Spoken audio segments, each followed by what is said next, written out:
Hello class 10 students, हम पढ़ रहे थे acid base and salt from the NCERT और आज हम करने वाले हैं उसका फाइनल पार्ट जिसमें हम कवर करेंगे सभी सॉल्ट्स, उनकी प्रिपरेशन, उनके uses.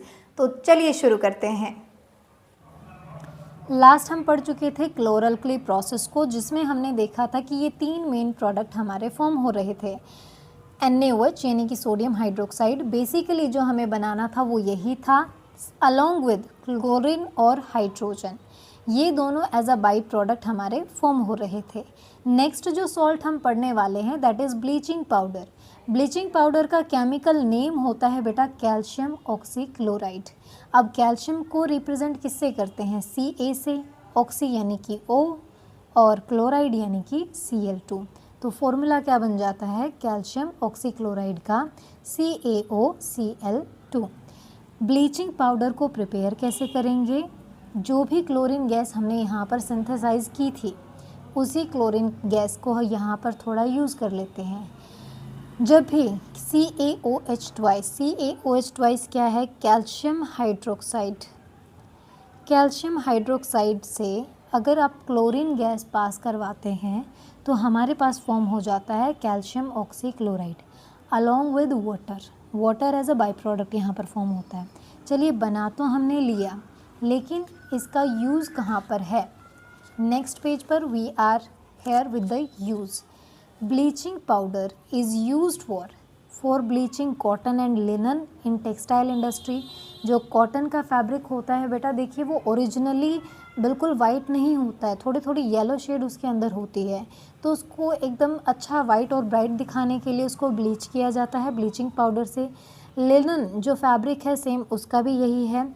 For bleaching wood pulp, wood pulp यानी कि जिससे आप पेपर बनता है, हमारा पेपर भी हमारा वाइट है बट वुड पल्प वाइट नहीं होता, उसको ब्लीच किया जाता है। In paper factories for bleaching washed clothes and laundry as an oxidising agent. Oxidising agent कौन होता है? जो रिएक्शन में किसी दूसरे को ऑक्सीजन प्रोवाइड कराता है।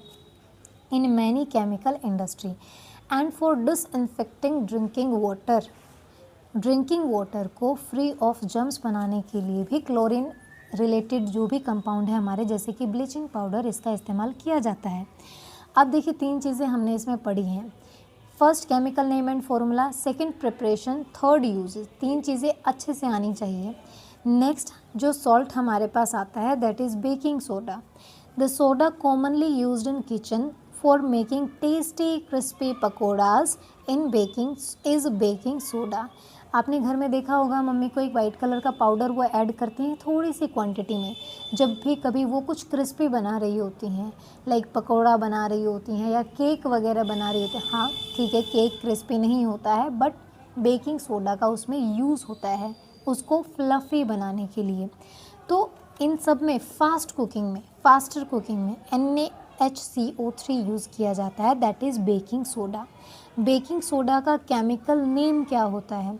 बेकिंग सोडा का केमिकल नेम होता है सोडियम हाइड्रोजन कार्बोनेट।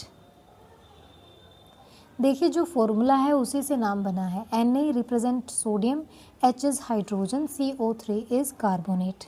तो हमारी रिएक्शन इसको बनाने के लिए जो रहेगी वो क्या रहेगी? देखिए, इसमें बहुत सारे इंग्रेडिएंट्स लगते हैं, जैसे कि salt, water, carbon dioxide and ammonia.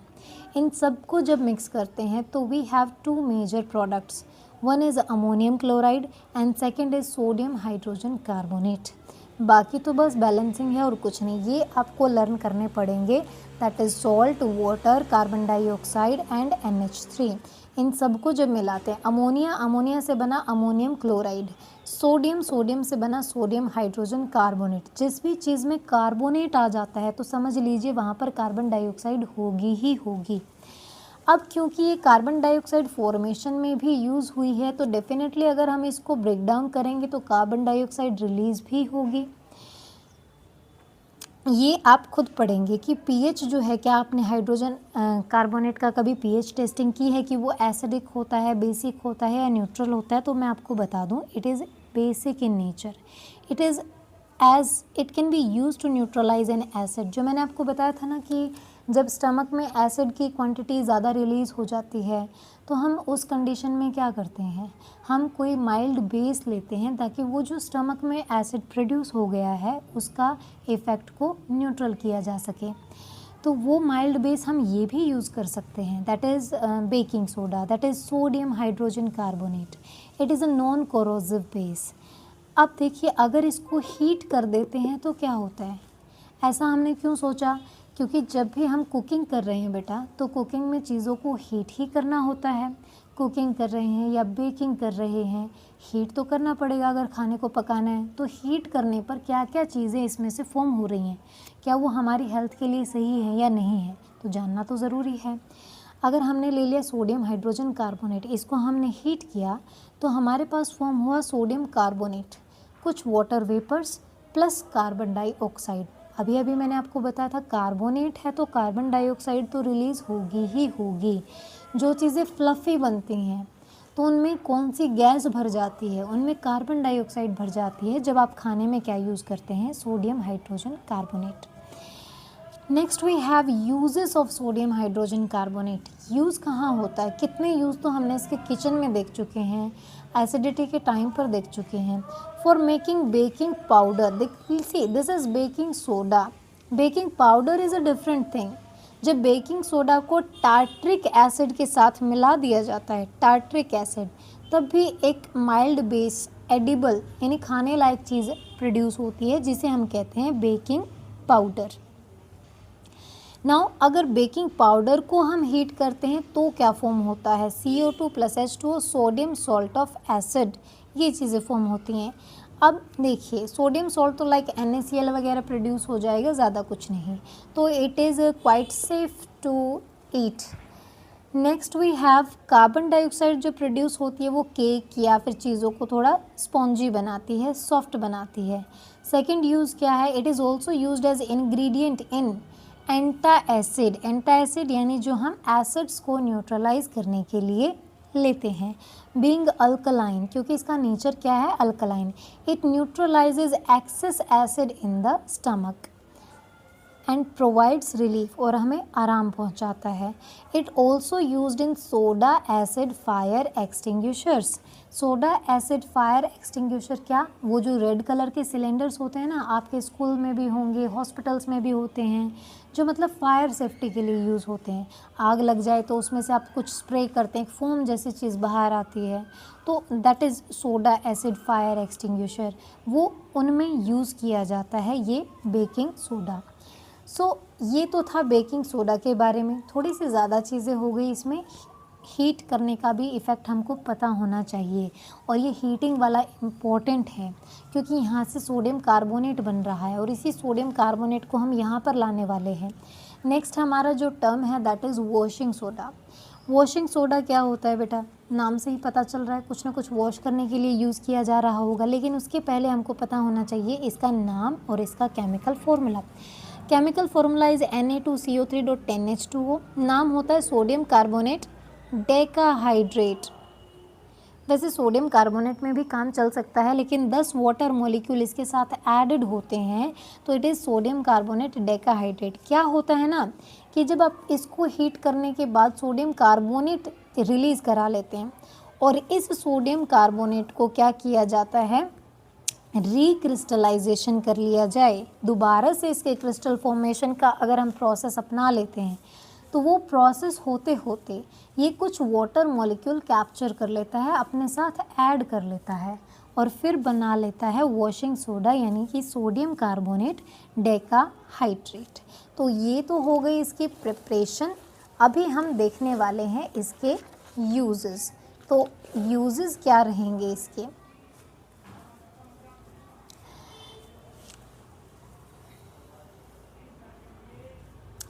Uses हैं, sodium carbonate is used in glass, soap and paper industry.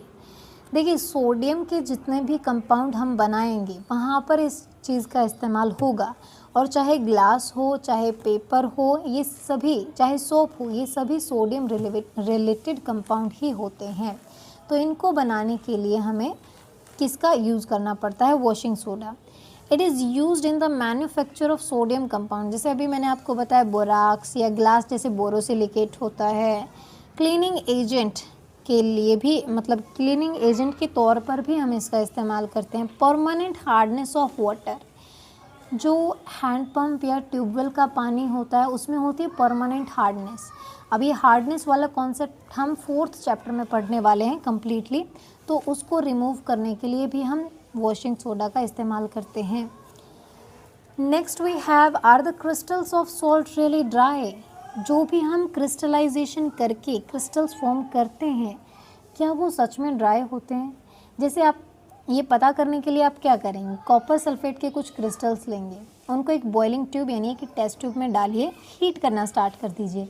जैसे ही हीट करेंगे उसमें से वाटर ड्रॉपलेट निकलना शुरू हो जाएंगे और धीरे धीरे धीरे धीरे आपको जो ऑब्जर्व करने को मिलेगा वो क्या होगा, कॉपर सल्फेट के क्रिस्टल्स का कलर इनिशियली होता है ब्लू, हीट करने के बाद हो जाता है वाइट, क्योंकि जो क्रिस्टल्स थे उनमें कहीं ना कहीं वाटर मॉलिक्यूल एडेड थे और वो वाटर मॉलिक्यूल जैसे ही इवेपोरेट होते हैं कलर चेंज हो जाता है।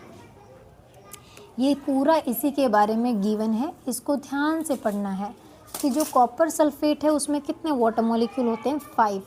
हीट करते हैं तो वो रिलीज़ हो जाते हैं, इवेपोरेट हो जाते हैं। क्लियर है बेटा? अब नेक्स्ट जो टर्म हमारे पास आती है that is plaster of Paris. This is the last topic of the chapter. Plaster of Paris क्या होता है? आपने बहुत बार देखा होगा, फ्रैक्चर्ड बोन होती हैं तो डॉक्टर कौन सा प्लास्टर आपकी बोन के ऊपर, आपके हैंड पे या कहीं पर, आपके नहीं मतलब किसी के भी करते हैं। और सेकंड थिंग, जो आपके घरों में वाइट वॉशिंग होती है वहाँ पर आपने एक वाइट कलर का पाउडर देखा होगा जिसे हम लोकल लैंग्वेज में पुट्टी भी कह देते हैं। तो ये सब चीज़ें क्या होती हैं, प्लास्टर ऑफ पेरिस। इसको पढ़ने से पहले एक चीज़ पढ़ेंगे हम, जिप्सम। जिप्सम होता है CaSO4.2H2O, कैल्शियम सल्फेट डाइहाइड्रेट। इसका कॉमन नेम होता है जिप्सम। अब जिप्सम ना कुछ कुछ होता है सीमेंट की तरह। सीमेंट क्या है कि पानी अगर ऐड हो जाए तो वो सॉलिड फॉर्म में कन्वर्ट हो जाती है, सेटल हो जाती है। ऐसे ही जिप्सम की भी प्रॉपर्टीज़ होती हैं। अगर आप जिप्सम को एक सर्टेन टेम्परेचर पर हीट करते हैं, 373 टेम्परेचर पर, तो ये इसमें से कुछ वाटर मॉलिक्यूल रिलीज़ कर देता है, CaSO4.2H2O। जब इसको 373 केल्विन पर हीट कर दिया जाएगा तो ये यहाँ से 1.5 वाटर मॉलिक्यूल रिलीज़ कर देता है और बना लेता है CaSO4.2H2O। बच क्या गया आपके पास, 1.5 H2O as a product release होगा। तो इसे कहेंगे हम कैल्शियम, लिखा ही है यहाँ पर, calcium sulphate hemihydrate. Hemi means half water molecule, hydrate means पानी यानी water molecule, and this is called plaster of Paris. अब प्लास्टर ऑफ पेरिस, जैसे कि मैंने अभी आपको बताया था कि प्लास्टर ऑफ पेरिस का इस्तेमाल कहाँ पर होता है। मेरी बुक थोड़ी सी पुरानी हो चुकी है इसीलिए इसकी हालत थोड़ी सी जर्जर है, बट डोंट वरी, कॉन्सेप्ट इसमें सारे हैं हमारे पास। The substance which doctors use as plaster for supporting fractured bone in the right position. fractured bone को correct position में hold रखने के लिए आप जिस पाउडरी सब्सटेंस को सेटल डाउन करते हैं वो होता है प्लास्टर ऑफ पेरिस। क्लियर? अब प्लास्टर ऑफ पेरिस होता दिखने में कैसा है, a white powder, and on mixing with water it changes to gypsum. और जैसा ही पानी इसमें ऐड होगा तो जो जिप्सम में से वाटर मॉलिक्यूल रिलीज हुए थे वो वापस ऐड हो गए तो वो अगेन जिप्सम बन गया। और जिप्सम में तो सीमेंट वाली प्रॉपर्टीज़ होती हैं तो वो सेटल डाउन हो जाता है, जम जाता है, सॉलिड में हो जाता है। तो ये इसकी रिएक्शन है। एक तो ये रिएक्शन बेटा, एक जो अभी मैंने पीछे कराई है वो, 2 रिएक्शन ज़रूर याद होनी चाहिए। क्वेश्चन दोनों तरह से पूछा जा सकता है कि व्हाट विल हैपन अगर आप प्लास्टर ऑफ पेरिस जिप्सम को 373 केल्विन पर हीट करते हैं तो क्या होता है। सेकंड ये है कि अगर उसमें वाटर ऐड करते हैं प्लास्टर ऑफ पेरिस में तो क्या होता है। तो you have to learn this reaction. अब नेक्स्ट आता है कि इसके यूजेस क्या क्या हैं। Plaster of Paris is use to make toys, decoration items, surface को स्मूथ यानी जो अपनी वॉल्स होती हैं उनको स्मूथ करने के लिए, मैं आपको बता रही थी ना वाइट वॉशिंग, इन सब में यूज़ होता है। और फ्रैक्चर्ड बोन को ठीक करने के लिए तो होता ही है। तो that is all about the chapter from NCERT. इसके अलावा मैं आपको चैप्टर को एक बार बोर्ड पर भी कराने वाली हूँ। So just wait for the next lecture, we will be coming soon. Thank you and have a good day.